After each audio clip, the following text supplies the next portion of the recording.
Hello, नमस्कार दोस्तों। आप सभी को राम राम। कैसे हैं आप सभी? तो डेली करंट अफेयर्स की क्लास में जैसा कि हमेशा की तरह मैं आपका हार्दिक स्वागत करता हूं। सबको घनी घनी राम राम। तो चलिए आज हम करंट अफेयर्स की इस क्लास में आप सब लोगों से दिन प्रतिदिन की जो महत्वपूर्ण खबरें हैं उन पर बातचीत करेंगे। दोस्तों, आपका कहना होगा कि सर रोजाना क्लास क्यों नहीं आती है? तो मेरे दोस्तों, मैं आपसे एक बात कहना चाह रहा हूँ कि रेगुलर से कोई फायदा नहीं है। अच्छे टॉपिक्स जब होते हैं तो मैं आप लोगों के सामने लेकर खुद ही हाजिर हो जाऊंगा। सभी सवालों को आपके सामने कवर किया जाएगा। आपको मैं जितनी क्लासेस प्रोवाइड करवा रहा हूं उसको अच्छे से देख लीजिएगा, आपका एक भी टॉपिक नहीं छूटेगा। और बीच बीच में जिस दिन नेशनल और इंटरनेशनल करंट अफेयर्स की क्लास नहीं आएगी उस दिन मैं राजस्थान करंट अफेयर्स की क्लास अब डालने का पूरा प्रयास करूंगा। तो एक दिन आपको भारत और विश्व का करंट अफेयर्स और एक दिन आपको राजस्थान के करंट अफेयर्स की महत्वपूर्ण जानकारियां बताने का प्रयास करूंगा। बहुत ज्यादा समय खराब करने वाला विषय नहीं है। आप रोजाना की बजाय एक दिन छोड़ के एक दिन या 2 दिन से भी अगर कर सकते हैं तो भी बहुत कुछ है, लेकिन जितनी घटनाएं हो रही है वो सब कवर हो जानी चाहिए, ये मेरा मानना है। बाकी आप लोगों की इच्छा है, लेकिन आप लोगों को जितना भी टॉपिक है वो पूरा करवाया जाएगा, उसकी आप चिंता 1% भी ना करें। तो चलिए मित्रों, शुरू करते हैं आज की बातचीत। सारी बातें डेली करंट अफेयर्स में जैसा अक्सर हम लोग करते हैं उन्हीं बिंदुओं पर हम आपसे आज चर्चा करेंगे। तो चलिए आज की चर्चा को हम आगे बढ़ाते हैं बिना किसी देरी के। सबसे पहले महत्वपूर्ण बातचीत मैं हमसे आपसे हमेशा करता हूं, वैसी ही बातचीत आज ये राजस्थान का गौरव जिसको हम लोग कह सकते हैं, ऐसा हमारा हवा महल है।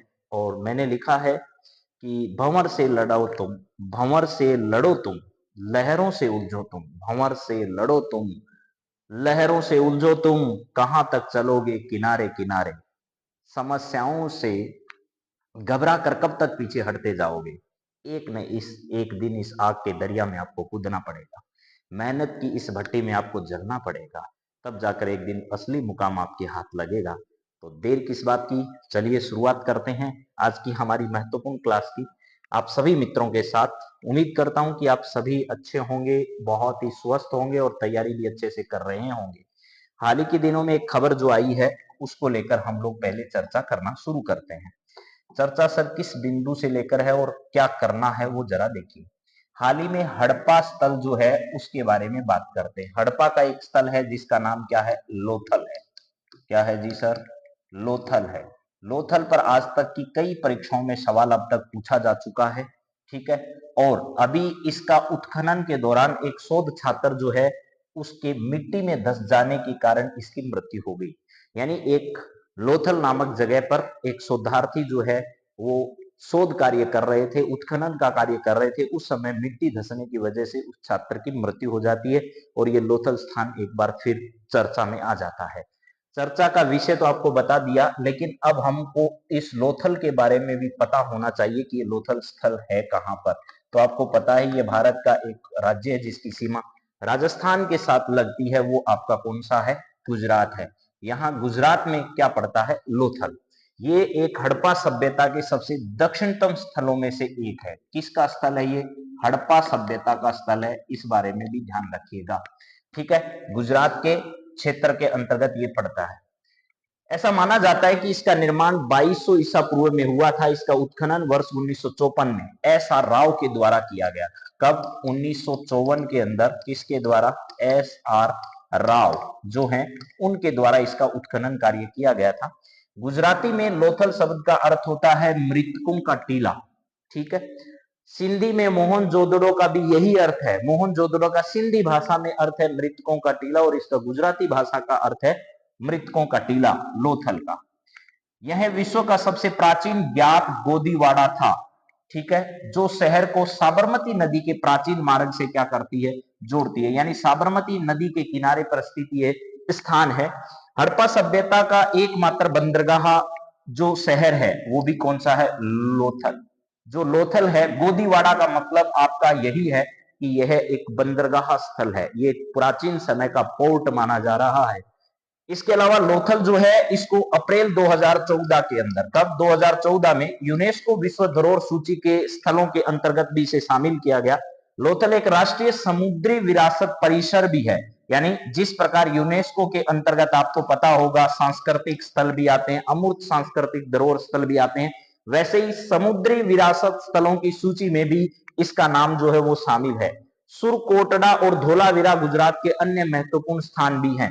तो गुजरात में एक तो हड़प्पा का मुख्य स्थल के अंतर्गत अगर बातचीत की जाए तो लोथल तो है ही, लोथल के अलावा एक है सुरकोटड़ा, सुरकोटड़ा। इसके अलावा क्या है मेरे दोस्तों, इसके अलावा है धोलावीरा, धोलावीरा। ये सभी स्थल जो है वो इसके अंतर्गत क्या किए गए हैं, शामिल किए गए हैं। तो मुझे पूरा पूरा लग रहा है कि आपको बात समझ आ गई होगी मैं क्या कहना चाह रहा हूं। मुख्य मुद्दा यह रहा था कि अभी हाल ही में लोथल के अंदर जो खुदाई हो रही थी, उस समय खुदाई के दौरान दुर्घटना हो गई और शोधार्थी की मृत्यु हो गई।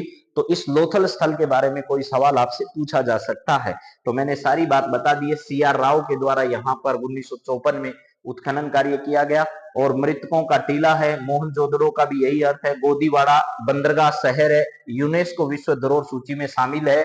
समुद्री विरासत परिसर के अंतर्गत भी इसे शामिल किया गया है। सुरकोटड़ा और धोलावीरा जो है गुजरात के अन्य महत्वपूर्ण स्थलों में भी इसका नाम शामिल है। चलिए इसके कुछ महत्वपूर्ण सवालों पर भी चर्चा अब कर ही लेते हैं। पहला सवाल आप लोगों की स्क्रीन पर आ चुका है, आप इसको देखिए और इसका सही जवाब जो है वो बताने का प्रयास करिए। सवाल क्या है, लोथल का उत्खनन किसके द्वारा किया गया था? पहला सवाल आपके सामने ये है, लोथल का उत्खनन जो है वो किसके द्वारा किया गया था? तो यहाँ पर उत्खननकर्ता का नाम आपसे क्या किया जा रहा है, पूछा जा रहा है। लोथल का उत्खनन किसके द्वारा किया गया था? रामनाथ राव के द्वारा, ठीक है, रामनाथ राव के द्वारा, SR राव के द्वारा, DP शर्मा के द्वारा, विक्रम सेठ। SR राव का नाम अभी आपको बताया था, इन द्वारा 1954 में इसका उत्खनन कार्य किया गया था। लोथल किस प्राचीन सभ्यता का हिस्सा है? तो अभी अभी आपको बताया हड़प्पा सभ्यता का हिस्सा था। क्या था? हड़प्पा सभ्यता का हिस्सा इसको माना जाता है। तो हड़प्पा सभ्यता इसका राइट आंसर हो। लोथल किस राज्य में स्थित है? तो लोथल आपके गुजरात में स्थित है। गुजरात का एक तटीय क्षेत्र है और यहाँ पर आपके गुजरात के अंदर ये स्थित है। प्राचीन बंदरगाह के अवशेष या गोदीवाड़ा के अवशेष यहाँ से पाए गए हैं। इसके अलावा मेरे मित्रों अगला सवाल क्या है, जरा देखिए। लोथल में किस नदी के प्राचीन मार्ग से गोदीवाड़ा जुड़ा हुआ था? ठीक है, यहां लिखा है लोथल में किस नदी के प्राचीन मार्ग से ये गोदीवाड़ा यानी कि आपका जो बंदरगाह है ये किस जुड़ा हुआ था? तो आपको पता है साबरमती जो नदी है, कौन सी नदी? साबरमती नदी। इस साबरमती नदी से ये जुड़ा हुआ था। तो साबरमती इसका सही जवाब होगा। लोथल के अतिरिक्त गुजरात में हड़प्पा सभ्यता के कौन से अन्य प्रमुख स्थल हैं? तो यहां पर आपको अभी अभी बताया कि सुरकोटड़ा, क्या है? सुरकोटड़ा, सुरकोटड़ा तथा क्या है? धोलावीरा है, धोलावीरा। इन दोनों स्थलों की चर्चा अभी हाल ही में आपके सामने हुई है। लोथल का गोदीवाड़ा क्या दर्शाता है? एक प्राचीन बंदरगाह को दर्शाता है। ये बात हमारे सामने अभी अभी हो गई है कि प्राचीन स्थल को दर्शाता है। लोथल में एक राष्ट्रीय समुद्री विरासत परिसर कब विकसित किया गया था? तो अभी अभी कहा गया था कि वर्तमान समय में, या थोड़ा सा पीछे अगर चलोगे तो आपको सारी कहानी यहाँ पर लिखी हुई भी मिल जाएगी। ये लिखा हुआ है कि लोथल में एक राष्ट्रीय समुद्री विरासत स्थल विकसित किया जा रहा है, यानी वर्तमान में विकसित किया जा रहा है। तो इसका सही जवाब हो गया वर्तमान समय में। और 2014 के अंदर इसे यूनेस्को विश्व धरोहर सूची के अंतर्गत भी क्या किया गया था? शामिल किया गया था। ये देख लीजिएगा आपके सामने आ चुका है सवाल कि लोथल का गोदीवाड़ा किसके लिए प्रसिद्ध है? लोथल का गोदीवाड़ा जो है वो किसके लिए प्रसिद्ध है, ऐसा सवाल आपसे पूछा जा रहा है। तो अभी अभी आपको मैंने बता दिया कि व्यापार और शहरीकरण के लिए ये क्या है? प्रसिद्ध है। क्योंकि गोदीवाड़ा जो है बंदरगाह, और बंदरगाह जो है वो व्यापार के लिए क्या होता है? प्रसिद्ध होता है। तो व्यापार करने के लिए ये जो है प्रसिद्ध हुआ। धार्मिक स्थल के रूप में नहीं, सैन्य उपयोग के रूप में नहीं, कृषि केंद्र के रूप में भी नहीं। लोथल को कब यूनेस्को विश्व धरोहर स्थल के रूप में नामित किया गया? तो अभी अभी बताया, आप पीछे इसको देख भी सकते हो। देखो यहां पर बताया है 2014 अप्रैल के अंदर जो है यूनेस्को विश्व धरोहर सूची के अंदर इसे क्या किया गया था? शामिल किया गया था। 2014 इसका सही जवाब है। और अभी हाल ही में चर्चा में क्यों आया है? क्योंकि एक शोध करने वाले बच्चे के दुर्घटना के कारण ये अभी हाल ही में वापस जो है वो चर्चा में आया है। लोथल मृतकों का टीला किस भाषा में है? तो ये गुजराती भाषा में। मृतकों का टीला जो है वो गुजराती भाषा में इस लोथल का नाम बताया गया है। ठीक है सर, हमें समझ में आ गया है। अब बढ़ते हैं आगे। अगला दोस्तों बीच में कुछ तकनीकी खामियों की वजह से बीच में कुछ ब्रेक हो गया था, लेकिन मैं पूरी क्लास को पढ़ा चुका था, मुझे मालूम नहीं चला। इस वजह से मैं आपको एक बार वापस रिपीट कर देता हूँ सारी बातें मैंने जो बताई है। यहां तक हो गया कि लोथल किस राज्य में है, तो गुजरात में है। इसके बाद मैंने पढ़ा है लोथल किस नदी के प्राचीन मार्ग में है, गोदीवाड़ा से जुड़ा हुआ है तो साबरमती नदी के मार्ग में है। लोथल के अतिरिक्त गुजरात में हड़प्पा सभ्यता के कौन से अन्य प्रमुख स्थल हैं, तो आपको पता है सुरकोटड़ा और धोलावीरा जो है वो गुजरात में ही है। लोथल का गोदीवाड़ा क्या दर्शाता है, एक प्राचीन बंदरगाह को दर्शाता है ये वाला। लोथल में एक राष्ट्रीय समुद्री विरासत परिसर कब विकसित किया गया, तो वर्तमान में उसे विकसित किया जा रहा है, ये मैंने आपको बताया है। लोथल का गोदीवाड़ा किसके लिए प्रसिद्ध है, तो आपको पता है व्यापार और शहरीकरण के लिए। लोथल को कब यूनेस्को विश्व धरोहर स्थल के रूप में नामित किया गया था, तो 2014 में किया गया। लोथल का नाम मृतकों का टीला किस भाषा में, गुजराती भाषा में।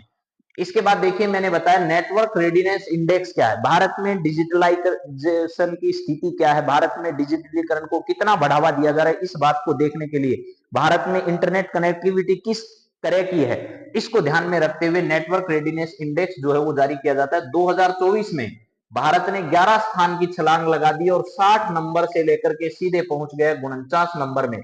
इसका मतलब भारत में डिजिटलीकरण की स्थिति धीरे धीरे बेहतर होती जा रही है। तो भारत 2024 में 49 नंबर पर, 2023 में 60 नंबर पर और 11 स्थानों की छलांग लगा दी है। दोस्तों मुझे मालूम नहीं चला था और वीडियो डिस्कनेक्ट हो गया था, तो सारी बात मैं आपको वापस समझा देता हूं एक बार। यहां है भारत में नेटवर्क रेडीनेस इंडेक्स कौन सा स्थान प्राप्त किया 2024 में, 2024 के अंदर तो भारत ने जो स्थान प्राप्त किया वो आपका है 49वां।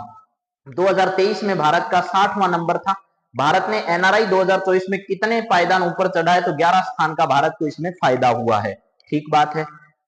एनआरआई नेटवर्क रेडीनेस इंडेक्स का उद्देश्य क्या है, तो भारत में डिजिटल नेटवर्क और संचार बुनियादी ढांचे की क्षमता का मापन करना ही भारत में इस एनआरआई का क्या है, उद्देश्य है। एनआरआई 2024 में भारत की प्रगति के कारण किस क्षेत्र में सुधार हुआ है, तो भारत में डिजिटल कनेक्टिविटी और उपकरणों की उपलब्धता में सुधार हुआ है। कृषि, जल और पर्यटन से इसका कोई लेना देना नहीं है।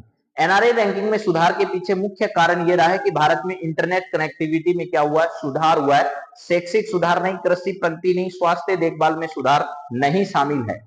एनआरआई में भारत की प्रगति किस क्षेत्र में सुधार को दर्शाती है, तो भारत में डिजिटल बुनियादी ढांचे की क्षमताओं में जो सुधार हुआ है, बुनियादी सुधार हुआ उसको दर्शाती है। एनआरआई 2024 में भारत के 49वें स्थान पर पहुंचने से क्या संकेत मिलते हैं, संकेत ये मिलते हैं कि भारत में डिजिटल नेटवर्क और संचार बुनियादी ढांचा जो है उसमें क्या हुआ है, सुधार हुआ है मेरे दोस्तों।